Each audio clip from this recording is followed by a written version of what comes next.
اعوذ باللہ من الشیطان الرجیم بسم اللہ الرحمن الرحیم۔ داستان ایمان فروشوں کی قسط نمبر 30 کے ساتھ آپ لوگوں کی خدمت میں حاضر ہوں۔ چینل سبسکرائب کر لیں اور گھنٹی کا بٹن دبا دیں اور ویڈیو کو لائک کرنا نہ بھولیے گا۔ لائک کر دینا، شکریہ، مہربانی ہوگی لائک کرنے کی۔ کوشش کر کے دیکھو، سلطان ایوبی نے کہا، لیکن یاد رکھو میں واضح ثبوت اور شہادت کے بغیر اجازت نہیں دوں گا کہ فیض الفاطمی کو گرفتار کر لو۔ مجھے ابھی تک یقین نہیں آ رہا کہ وہ بھی دشمن کے ہاتھوں میں کھیل رہا ہے۔ علی بن سفیان لڑکی کے پاس گیا اور اسے اپنا مدعا بتایا۔ لڑکی نے کہا، احمد کمال کہے تو میں آگ میں بھی کود جاؤں گی۔ احمد کمال نے اسے کہا، جیسے یہ کہتے ہیں ویسے کر دو، اس کی بات سمجھ لو، اس کا مجھے کیا انعام ملے گا؟ لڑکی نے پوچھا، تمہیں پوری حفاظت کے ساتھ فلسطین کے قلعہ شوبک میں پہنچا دیا جائے گا۔ علی بن سفیان نے کہا، اور جہاں تمہیں پوری حفاظت سے رکھا جائے گا؟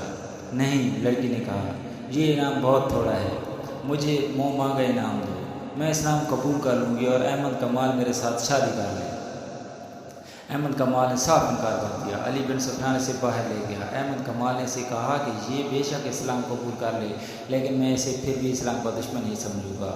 علی بن سفیان نے اسے کہا، ملک اور قوم کی سلامتی کی خاطر تمہیں یہ قربانی دینی ہوگی۔ احمد کمال مان گیا۔ اس نے اپنے اندر جا کر لڑکی سے کہا، میں تمہیں چونکہ ابھی تک بے اعتبار لڑکی سمجھ رہا ہوں، اس لیے شادی سے انکار کیا ہے۔ اگر تم ثابت کر دو کہ تمہارے دل میں میرے مذہب کے لیے قربانی کا جذبہ ہے تو میں تمام عمر تمہارا غلام رہوں گا۔ لڑکی نے علی بن سفیان سے کہا، کہو مجھے کیا کرنا ہے، میں بھی دیکھ لوں گی مسلمان اپنے وعدے کے کتنے پکے ہوتے ہیں۔ میری ایک شرط یہ بھی ہے کہ احمد کمال میرے ساتھ رہے گا۔ علی بن سفیان نے اس کی یہ شرط بھی مان لی اور اپنے ایک اہلکار کو بلا کر احمد کمال اور لڑکی کے لیے رہائش کے انتظام کا حکم دے دیا۔ اس نے دروازہ بند کر لیا اور لڑکی کو احمد کمال کی موجودگی میں بتانے لگا کہ اسے کیا کرنا ہے۔ تیسرے دن علی بن سفیان کے بھیجے ہوئے آدمی حبشیوں کے اس مقدس جگہ پہنچ گئے جہاں سے لڑکیاں بھاگی تھیں اور جہاں رجب حبشیوں کا قیدی تھا۔ یہ 6 آدمی تھے اور سب اونٹوں پر سوار تھے۔ انہوں نے بھیس نہیں بدلا تھا، وہ مصری فوج کے لباس میں تھے۔ ان کے پاس برچھیاں، تیر و کمان اور تلواریں تھیں۔ انہیں احمد کمال نے لڑکیوں کی روایت سنائی تھی۔ اس کے مطابق علی بن سفیان نے طریقہ کار سمجھا دیا تھا۔ وہ پہاڑی خطے کے اندر گئے جسے پہاڑیوں نے قلعہ بنا رکھا تھا۔ ایک برچھی نے نہ جانے کہاں سے آئی اور زمین میں گڑ گئی۔ اس کا مطلب یہ تھا کہ رک جاؤ، تم گھیرے میں ہو۔ وہ رک گئے۔ حبشی پروہت سامنے آیا، اس کے ساتھ 3 حبشی تھے جن کے پاس برچیاں تھیں۔ حبشی نے انہیں خبردار کیا کہ وہ اس کے چھپے ہوئے تیر اندازوں کی زد میں ہیں۔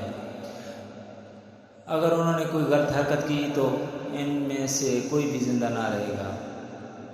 سب نے اپنے ہتھیار حبشیوں کے آگے پھینک دیے اور اونٹوں سے اتر آئے۔ ان کے قید نے حبشی پروہت سے ہاتھ ملا کر کہا، ہم تمہارے دوست ہیں، محبت لے کر آئے ہیں، تمہاری محبت لے کر جائیں گے۔ کیا تم نے 3 لڑکیوں کو قربانی دے دی ہے؟ ہم مصری فوج کے باغی ہیں، جماعت کی قائد نے جواب دیا۔ ہم تمہاری اس فوج کے سپاہی ہیں جو مسلمانوں سے تمہارے دیوتا کی توہین کا انتقام لے گی۔ ہمیں تمہارے آدمی نے بتایا تھا کہ انہیں شکست اس لیے ہوئی ہے کہ لڑکی کی قربانی نہیں دی جا سکی۔ ہم رجب کے ساتھ تھے۔ ہم نے اسے کہا کہ ہم 3 فرنگی لڑکیاں اغوا کر کے لے آئیں گے اور ایک کی بجائے 3 لڑکیاں قربان کریں گے اور دیوتا کی مگرمچھوں کو کھلائیں گے۔ ہم بڑی دور سے 3 لڑکیاں بغلا کر اور بہت سے لالچ دے کر لے آئے اور رجب کے حوالے کر دیں۔ وہ انہیں یہاں لے آیا تھا۔ ہم یہ دیکھنے آئے ہیں کہ لڑکیوں کی قربانی دی جا چکی ہے یا نہیں۔ حبشی پروہت دھوکے میں آ گیا۔ اس نے کہا، رجب نے ہمارے ساتھ کمینگی کی ہے، وہ لڑکیاں لے آیا تھا مگر اس کی نیت خراب ہو گئی تھی۔ اس نے لڑکیوں کو یہاں سے بھگا دیا لیکن ہم نے اسے بھاگنے نہیں دیا، اسے پوری سزا دی ہے۔ لڑکیاں ہمارے ہاتھ سے نکل گئی ہیں۔ تم 2 لڑکیوں کو بندوبست کر سکتے ہو؟ کیا تم 2 لڑکیوں کو بندوبست کر سکتے ہو؟ دیوتاؤں کا قہر سخت ہوتا جا رہا ہے۔ ہم ضرور بندوبست کریں گے، قائد نے کہا۔ تھوڑے دنوں تک ہم 2 لڑکیاں لے آئیں گے، ہمیں رجب کے پاس لے چلو، ہم اس سے پوچھیں گے کہ وہ لڑکیاں کہاں ہیں۔ حبشی پروہت سب کو اپنے ساتھ لے گیا۔ ایک جگہ مٹی کا ایک چوڑا اور گول برتن رکھا تھا جو ایسے ہی ایک برتن سے ڈھکا ہوا تھا۔ پروہت نے اوپر والا برتن اٹھایا تو نیچے والے برتن میں ہاتھ ڈال دیا۔ جب اس نے ہاتھ باہر نکالا تو اس کے ہاتھ میں رجب کا سر تھا۔ چہرے کا ایک نقش بالکل صحیح اور سلامت تھا۔ آنکھیں کھلی ہوئی تھی، منہ بند تھا۔ یہ سر اور چہرہ گردن سے کاٹ کر جسم سے الگ کر دیا گیا تھا۔ اس سے پانی ٹپک رہا تھا۔ یہ کوئی دوائی تھی جس میں حبشیوں نے سر ڈالا ہوا تھا تاکہ خراب نہ ہو۔ پروت نے کہا، اس کا جسم مگر مچھوں کو کھلا دیا گیا ہے۔ اس کے ساتھیوں کو ہم نے زندہ جھیل میں پھینک دیا تھا مگر مچھ بھوکے تھے۔ اگر ہمیں یہ سر دے دو تو ہم اپنے ساتھیوں کو دکھائیں گے۔ ایک نے کہا، اور انہیں بتائیں گے کہ جو انگوک کے دیوتا کی توہین کرے گا اس کا یہ انجام ہوگا۔ تم اس شرط پر لے جا سکتے ہو کہ کل سورج غروب ہونے سے پہلے واپس لے آؤ گے۔ پروت نے کہا، یہ انگوک کے دیوتا کی ملکیت ہے، اگر واپس نہیں لاؤ گے تو تمہارا سر جسم سے جدا ہو جائے گا۔ تیسرے روز رجب کا سر سلطان صلاح الدین ایوبی کے قدموں میں پڑا تھا اور سلطان ایوبی گہری سوچ کو کھویا ہوا تھا۔ اسی رات کا واقعہ ہے۔ احمد کمال اور لڑکی اس مکان کے برآمدے میں سوئے ہوئے تھے جو انہیں رہائش کے لیے دیا گیا تھا۔ اس مکان میں رہتے ہوئے انہیں 6 روز گزر گئے تھے۔ اس دوران لڑکی احمد کمال سے کہتی رہی کہ وہ فوراً مسلمان ہونے کو تیار ہے اور احمد کمال اس کے ساتھ شادی کر لے، لیکن احمد کمال ایک ہی جواب دیتا تھا، پہلے فرض پورا کریں گے۔ لڑکی نے 2-3 بار اس خدشے کا اظہار بھی کیا تھا کہ اس کے ساتھ دھوکہ ہوگا۔ احمد کمال نے اسے ابھی تک ایک ہاتھ دور ہی رکھنے کی کوشش کر رہا تھا۔ اس دوران لڑکی کے دل سے دہشت اتر گئی تھی اور اب وہ ہوش مندی سے سوچنے کے قابل ہو گئی تھی۔ اس رات وہ اور احمد کمال برآمدے میں سوئے ہوئے تھے۔ باہر ایک سپاہی پہرے پر کھڑا تھا۔ آدھی رات سے کچھ دیر پہلے پہرہ دار مکان کے اندر داخل ہوا۔ ارد گرد گھومنے کے لیے آہستہ آہستہ چلا تو کسی نے پیچھے سے اس کی گردن میں بازو جکڑ لی۔ فوراً بعد اس کے منہ پر کپڑا باندھ دیا گیا۔ ہاتھ اور پاؤں بھی رسیوں میں جکڑے گئے۔ وہ 4 آدمی تھے۔ مکان کا دروازہ اندر سے بند تھا۔ ایک آدمی دیوار سے پیٹھ لگا کر کھڑا ہو گیا، دوسرا اس کے کندھوں پر چڑھ کر دیوار پھلانگ گیا۔ اندر سے اس نے دروازہ کھول دیا۔ باقی 3 آدمی بھی اندر چلے گئے۔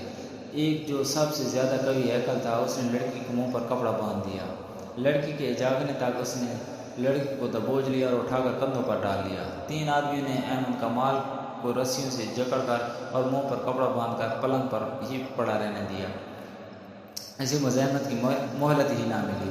باہر جا کر انہوں نے لڑکی پر کمبل ڈال دیا تاکہ کوئی دیکھ لے تو اسے پتہ نہ چل سکے کہ اس آدمی کے کندھوں پر لڑکی ہے۔ شہر سے 4 میل دور فرعونوں کے وقتوں کی ایک وسیع و عریض اور بھول بھلیوں جیسی عمارت کے کھنڈر تھے۔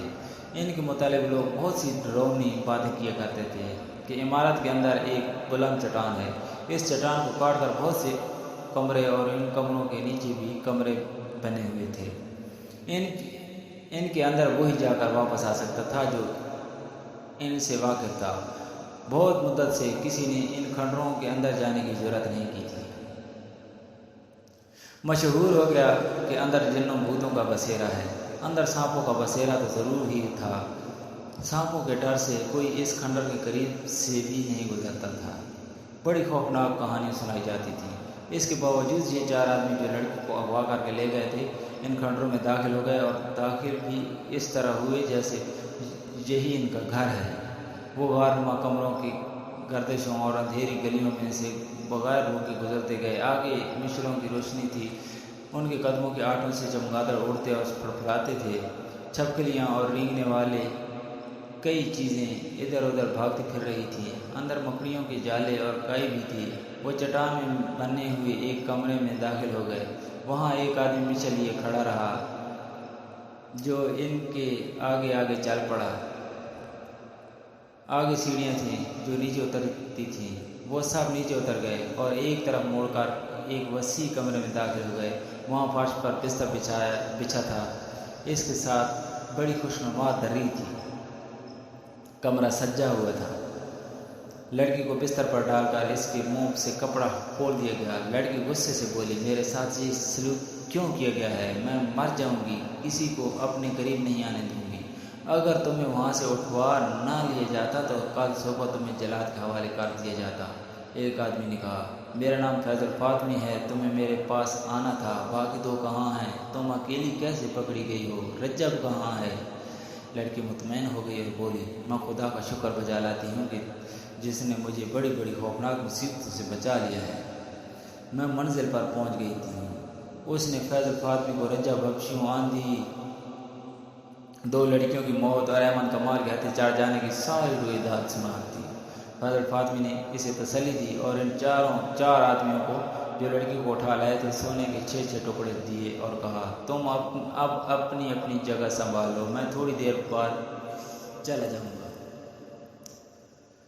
یہ لڑکی 3-4 روز یہیں رہے گی، میں رات کو آیا کروں گا، بعد جب اس کی تلاش ختم ہو جائے گی تو میں اسے لے جاؤں گا۔ چاروں آدمی چلے گئے اور کنڈر کے چاروں طرف ایسی جگہوں پر بیٹھ گئے جہاں سے باہر نظر رکھی جا سکتی تھی۔ فیضل فاطمی کے ساتھ ایک ہی آدمی اندر رہ گیا تھا جو مصری فوج کا کمانڈر تھا۔ اندر فیضل فاطمی اپنی کامیابی پر بہت خوش تھا اور 2 لڑکیوں کی موت کا اسے غم بھی تھا، اسے جب کے انجام کا بھی علم نہیں تھا۔ اس نے کہا، رجب کو وہاں سے نکالنا ضروری ہے، اس نے علی بن سفیان اور صلاح الدین ایوبی کے قتل کا کچھ انتظام کیا تھا جس کا مجھے علم نہیں کہ کیا تھا۔ اس نے غالباً فدائیوں سے معاملہ طے کیا ہے، یہ دونوں قتل اب بہت ضروری ہو گئے ہیں، اب ہمیں کوئی نیا منصوبہ بنانا ہے، میں دوسرے ساتھیوں سے بات کر کے تمہیں کل بتاؤں گا، ابھی آرام کرو، مجھے واپس جانا ہے۔ صلاح الدین ایوبی کو آپ پر اعتماد ہے؟ لڑکی نے پوچھا۔ اتنا زیادہ کہ اپنی ذاتی باتوں میں بھی مجھ سے مشورہ لیتا ہے، فیضل فاطمی نے جواب دیا۔ مجھے پتہ چلا ہے کہ اعلیٰ حکام میں صلاح الدین ایوبی کے وفاداروں کی تعداد بہت زیادہ ہے، لڑکی نے کہا، اور فوج بھی اس کی وفادار ہے، یہ صحیح ہے؟ کمانڈر جو وہاں موجود تھا بولا، اس کا سراغ رسانی کا محکمہ بہت ہوشیار ہے، جہاں کوئی سر اٹھاتا ہے اس کی نشاندہی ہو جاتی ہے۔ اعلیٰ حکام میں 2 اور ہیں جو صلاح الدین ایوبی کے خلاف کام کر رہے ہیں، ان کے نام آپ کو محترم فیضل فاطمی بتا سکیں گے۔ فیضل فاطمی نے دونوں نام بتا دیے اور مسکرا کر لڑکی سے کہا، تمہیں اعلیٰ سطح پر ہی کام کرنا ہے، صرف 2 حکام کے درمیان چپلس پیدا کرنی ہے اور 2 کو زہر دینا ہے جو تم آسانی سے دے سکو گی، مگر اب مشکل یہ پیدا ہو گئی ہے کہ تمہیں کسی محفل میں نہیں لے جا سکیں گے، تم پردہ نشین مسلمان لڑکی کے بھیس میں کام کرو گی ورنہ پکڑی جاؤ گی۔ ہو سکتا ہے میں تمہیں واپس فلسطین بھیج دوں اور کسی اور لڑکی کو بلا لوں جسے یہاں کوئی پہچان نہ سکے۔ میرا گروہ بہت ذہین اور سرگرم ہے، یہ سالاروں سے نیچے کمانڈروں کی سطح کے گروہ ہے۔ یہ 4 آدمی جو تمہیں اتنی دلیری سے اٹھا لائے ہیں اسی گروہ کے افراد ہیں۔ ہم نے ایوبی کی فوج میں بے اطمینانی پھیلانی شروع کر دی ہے، قوم اور فوج کو ایک دوسرے سے متنفر کرنا ضروری ہے۔ اس وقت صورتحال یہ ہے کہ شامی اور ترک فوجی مصری عوام میں اپنے اچھے سلوک، کردار اور لڑنے کے جذبے کی بدولت بہت مقبول ہیں اور عزت کی نگاہ سے دیکھے جاتے ہیں۔ سوڈانی کو شکست دے کر انہوں نے شہریوں کے دلوں میں عزت کا اضافہ کر لیا ہے، ہمیں فوج کی اس عزت کو مجروح کرنا ہے، سالاروں اور دیگر فوج حکام کو رسوا کرنا ہے، اس کے بغیر ہم صلیبیوں اور سوڈانیوں کی کوئی مدد نہیں کر سکتے۔ باہر کا حملہ ناکام رہے گا، فوج اسے کامیاب نہیں ہونے دے گی، قوم فوج کا ساتھ دے گی۔ اگر اس وقت ایک طرف سے صلیبی اور دوسری طرف سے سوڈانی حملہ کر دیں تو قوم اور فوج مل کر قاہرہ کو ایسا قلعہ بنا دے گی کہ جسے فتح کرنا ناممکن ہوگا۔ قاہرہ کو فتح کرنے کے لیے ہمیں زمین ہموار کرنی ہوگی، لوگوں کے ذہنوں میں وہم اور وسوسے اور نوجوانوں کے کردار میں جنس پرستی اور آوارگی پیدا کرنی ہوگی۔ مجھے بتایا گیا تھا کہ یہ کام 2 سال سے ہو رہا ہے، لڑکی نے کہا۔ خاصی کامیابی بھی ہوئی ہے، فیضل فاطمی نے کہا، بدکاری میں اضافہ ہو گیا ہے، مگر صلاح الدین ایوبی نے ایک تو نئے مدرسے کھول دیے ہیں، دوسرے مسجدوں میں خطبے سے خلیفہ کا نام نکال کر کوئی اور ہی رنگ پیدا کر دیا ہے اور لڑکوں کو عسکری تعلیم دینی شروع کر دی ہے۔ بات یہیں تک پہنچی تھی کہ ان 4 آدمیوں میں سے ایک آیا اور فیضل فاطمی سے کہا، ابھی باہر نہ جانا، کچھ گڑبڑ ہے۔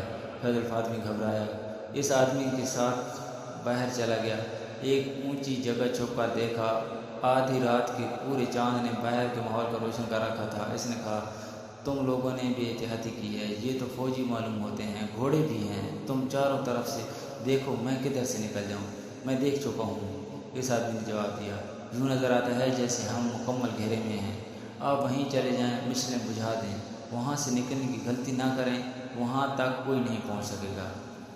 فیض الفاطمی کھنڈروں میں غائب ہو گیا اور یہ آدمی جو پہرا دے رہا تھا بلند جگہ سے اتر کر اندر کو جانے کے بجائے دیواروں کے ساتھ ساتھ چھپتا باہر نکل گیا۔ باہر کا یہ عالم تھا کہ 50 کے قریب پیادہ فوجی تھے اور 20-25 گھوڑوں پر سوار تھے۔ انہوں نے سارے کھنڈر کو گھیرے میں لے لیا تھا۔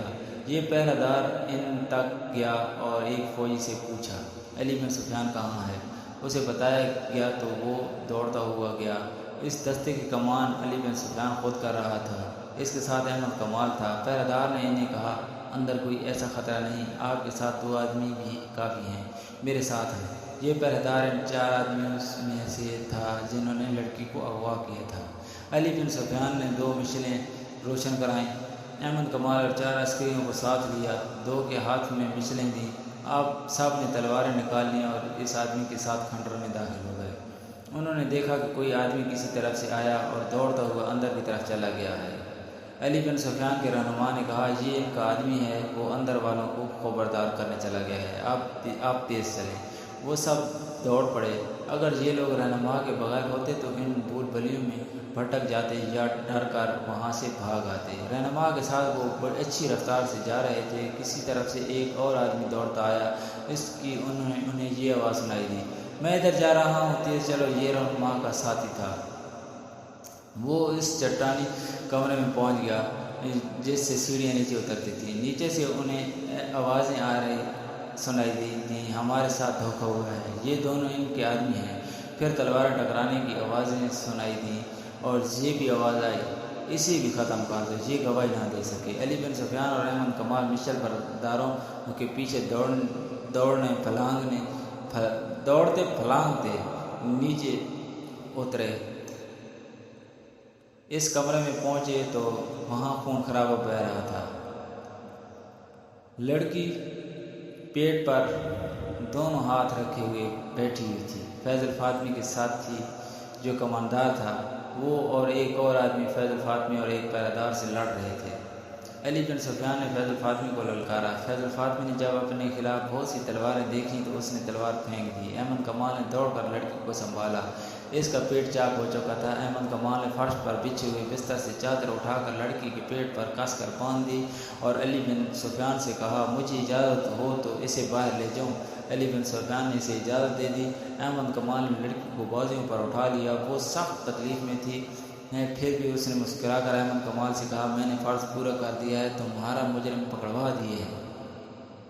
فیض الفاطمی اور لڑکی کو اغوا کرنے والے 4 میں سے 2 آدمیوں کو گرفتار کر لیا گیا۔ باقی 2 آدمی اور ایک کماندار جو فیض الفاطمی کے ساتھ تھے علی بن سفیان کے آدمی تھے۔ یہ ایک ڈرامہ تھا جو فیض الفاطمی کو موقع پر گرفتار کرنے کے لیے کھیلا گیا تھا۔ لڑکی نے پورا تعاون کیا لیکن زخمی ہو گئی۔ یہ ڈرامہ اس طرح تیار کیا گیا تھا کہ لڑکی سے وہ خفیہ الفاظ معلوم کیے گئے جو اس کے گروہ کو ایک دوسرے کو پہچاننے کے لیے استعمال کرنے تھے۔ لڑکی نے یہ بھی بتا دیا کہ اس سے فیض الفاطمی کے پاس جانا تھا۔ علی بن سفیان نے اپنے 3 ذہین جاسوس استعمال کیے جن میں ایک کماندار کے عہدے کا تھا۔ انہیں خفیہ الفاظ بتائے اور کہا کہ وہ فیض الفاطمی تک رسائی حاصل کریں اور اسے بتائیں کہ 3 میں سے ایک لڑکی یہاں آ گئی ہے لیکن وہ فلاں مکان میں قید ہے جہاں سے اسے نکالا جا سکتا ہے۔ انہیں یہ بھی بتایا گیا کہ وہ فیض الفاطمی کو رجب کا جھوٹا پیغام دیں کہ اس لڑکی کو بچاؤ اور اپنی کارروائیاں تیز کر دو۔ ان جاسوسوں نے 3 دنوں کے اندر فیض الفاطمی تک رسائی حاصل کر لی اور اس پر ثابت کر دیا کہ وہ اس کے زمین دوز گروہ کے افراد ہیں۔ فیض الفاطمی کو یہ خطرہ بھی تھا کہ لڑکی چونکہ قید میں ہے اس لیے اذیت کے زیر اثر بتا دے گی کہ وہ بھی اس کے ساتھ ہے۔ فیض الفاطمی کے لیے اپنا تحفظ ضروری تھا، لہذا اس نے لڑکی کے اغوا کا منصوبہ بنایا۔ اس میں اس نے کماندار کو اپنے ساتھ رکھا، 2 آدمی علی بن سفیان کے بھیجے ہوئے اور 2 اپنے ملا کر اس نے ان کے سپرد یہ کام دیا کہ وہ لڑکی کو اٹھا لائیں اور کھنڈر میں پہنچا دیں۔ اس کھنڈر کو انہوں نے کچھ عرصے سے اپنا خفیہ اڈہ بنا رکھا تھا۔ منصوبہ بن گیا تو علی بن سفیان تک پہنچ گیا۔ 5-6 مردوں میں احمد کمال اور لڑکی کو بتایا گیا کہ وہ برآمدے میں سوئیں گے اور رات کے وقت لڑکی اغوا ہوگی جس کے خلاف وہ مزاحمت نہیں کریں گے۔ مکان کے باہر ہر وقت ایک سپاہی پہرے پر رہتا تھا۔ اس رات جو آدمی پہرے پا تھا وہ سپاہی نہیں بلکہ علی بن سفیان کے محکمے کا جاسوس تھا۔ اسے معلوم تھا کہ رات کو اس پر حملہ ہوگا اور حملہ کس طرح کا ہوگا۔ حملہ کرنے والا علی بن سفیان کا اپنا آدمی تھا۔ اگر فیض الفاطمی کا آدمی ہوتا تو وہ اسے خنجر مار کر ہلاک کر دیتا۔ اس رات فیض الفاطمی اور کماندار کھنڈر میں چلے گئے۔ مقررہ وقت پر پہرہ دار پر حملہ ہوا، دیوار پھلانگی گئی۔ اس وقت احمد کمال جاگ رہا تھا۔ اس نے دیکھا کہ لڑکی کو اٹھا لیا گیا ہے، لیکن وہ آنکھیں بند کر کے لیٹا رہا۔ اس نے تڑپنا اس وقت شروع کیا جب وہ رسیوں میں بندھ چکا تھا۔ لڑکی کو کھنڈر میں پہنچا دیا گیا۔ یہ ڈرامہ اس لیے کھیلا گیا تھا کہ فیض الفاطمی نے اغوا کا منصوبہ بنایا اور اس میں اپنے 2 آدمی شامل کر دیے تھے۔ ان پر یہ ظاہر کرنا تھا کہ یہ حقیقی اغوا ہے اور اس میں کوئی دھوکہ فریب نہیں۔ آخر دم تک شک نہ ہوا۔ اغوا کے بعد علی بن سفیان نے پہرہ دار اور احمد کمال کی رسیاں کھولیں۔ پیادہ سپاہی اور سوار تیار تھے۔ تھوڑے سے وقفے کے بعد وہ کھنڈر کی طرف روانہ ہو گئے اور کھنڈر کو گھیرے میں لے لیا۔ انہیں سب سے پہلے علی بن سفیان کے ہی ایک آدمی نے دیکھا، جس نے فیض الفاطمی کو جا کر اطلاع دی، اسے باہر لا کر گھیرا دکھایا اور یہ مشورہ دیا کہ وہ اسی کمرے میں چلا جائے۔ اسے ادھر بھیج کر یہ آدمی باہر نکل گیا اور علی بن سفیان اور احمد کمال کو اندر لے گیا۔ یہ اس آدمی کی دانشمندی تھی کہ اس نے فیض الفاطمی کو اسی کمرے میں چھپے رہنے پر قائل کر لیا تھا۔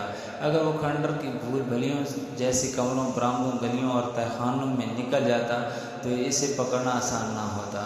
کھنڈر بہت وسیع اور پیچیدہ تھا۔ باہر تو چاندنی تھی لیکن اندر تاریکی تھی، جس میں تعاقب کیا جاتا تو اپنے آدمی کے مارے جانے کا بھی خطرہ تھا۔ بالکل آخری وقت فیض الفاطمی کو پتہ چلا کہ کماندار اور 2 آدمی اس کے ساتھی نہیں بلکہ اسے دھوکے میں یہاں لائے ہیں۔ لڑکی سے یہ غلطی ہوئی کہ اس کے منہ سے کچھ ایسے الفاظ نکل گئے جس سے ظاہر ہو گیا کہ یہ بھی اس دھوکے میں شریک ہے۔ فیض الفاطمی کے 2 ساتھی اس کے پاس پہنچ گئے۔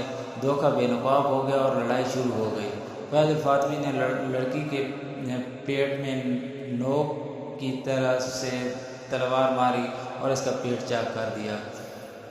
اس نے لڑکی کو غالباً اس لیے بھی قتل کرنا ضروری سمجھا تھا کہ وہ اس کے خلاف گواہی دینے کے لیے بھی زندہ نہ رہے۔ فیض الفاطمی اور اس کے ساتھیوں کو قید میں ڈال دیا گیا۔ علی بن سفیان نے تینوں کو الگ الگ قید میں رکھا اور تینوں کو رجب کا ساتھ دکھا کر کہا، اپنے دوست کا انجام دیکھ لو۔ اگر تمہیں یہ توقع ہے کہ تمہیں فوراً سزا دے دی جائے گی تو یہ خیال دماغوں سے نکال دو، جب تک اپنے پورے گروہ کو سامنے نہیں لاؤ گے تمہیں چکر شکنجے میں باندھے رکھوں گا، جینے بھی نہیں دوں گا، مرنے بھی نہیں دوں گا۔ لڑکی کی حالت اچھی نہیں تھی۔ طبیبوں اور جراحوں نے اسے بچانے کی پوری کوشش کر ڈالی مگر کٹی ہوئی انتڑیوں کا کوئی علاج نہ ہو سکا۔ وہ پھر بھی مطمئن تھی جیسے اسے پیٹ کے مہلک زخم کی پرواہ ہی نہیں تھی۔ اس کا ایک ہی مطالبہ تھا کہ احمد کمال کو میرے پاس بیٹھا رہنے دو۔ سلطان ایوبی بھی اس کی عیادت کے لیے آیا۔ احمد کمال امیر مصر اور اپنی فوج کے سالار اعلیٰ کو دیکھ کر تعظیم کے لیے اٹھا تو لڑکی نے اسے ہاتھ سے پکڑ کر اپنے پاس بیٹھا لیا۔ احمد کمال سلطان ایوبی کی موجودگی میں بیٹھ نہیں سکتا تھا۔ آخر سلطان نے اسے لڑکی کے پاس بیٹھنے کی اجازت دے دی۔ سلطان ایوبی نے لڑکی کے سر پر ہاتھ پھیرا اور شفقت سے صحت یابی کی دعا دی۔ تیسری رات احمد کمال لڑکی کی سرانے میں بیٹھا ہوا تھا۔ لڑکی نے انوکھے لہجے میں پوچھا، احمد تم نے میرے ساتھ شادی کر لی ہے نا؟ میں نے اپنا وعدہ پورا کیا۔ تم نے اپنا وعدہ پورا کر دیا ہے؟ خدا نے میرے گناہ بخش دیے ہیں۔ اس کی زبان لڑکھڑانے لگی۔ اس نے احمد کمال کا ہاتھ اپنے دونوں ہاتھوں میں مضبوطی سے پکڑ لیا مگر گرفت فوراً ڈھیلی پڑ گئی۔ احمد کمال نے کلمہ شریف پڑھا اور لڑکی کو خدا کے سپرد کر دیا۔ دوسرے دن سلطان ایوبی کے حکم کے مطابق لڑکی کو مسلمانوں کے قبرستان میں دفن کر دیا گیا۔ فیض الفاطمی نے اور اس کے ساتھیوں نے صرف 2 دن اذیتیں سہیں اور اپنے گروہ کی نشاندہی کر دی۔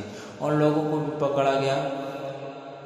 مراکشی واقعہ نگارہ اسد الاسدی نے سلطان ایوبی کے وقت کے ایک کاتب کے حوالے سے لکھا ہے کہ سلطان ایوبی نے جب فیض الفاطمی کی سزائے موت پر دستخط کیے تو سلطان زارو قطار رونے لگے تھے۔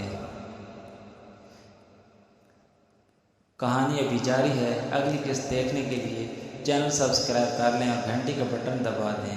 ویڈیو کو لائک کرنا نہ بھولیے گا۔ ویڈیو لائک ضرور کر دینا، کمنٹ بھی کرو۔ شکریہ، جزاک اللہ، مہربانی۔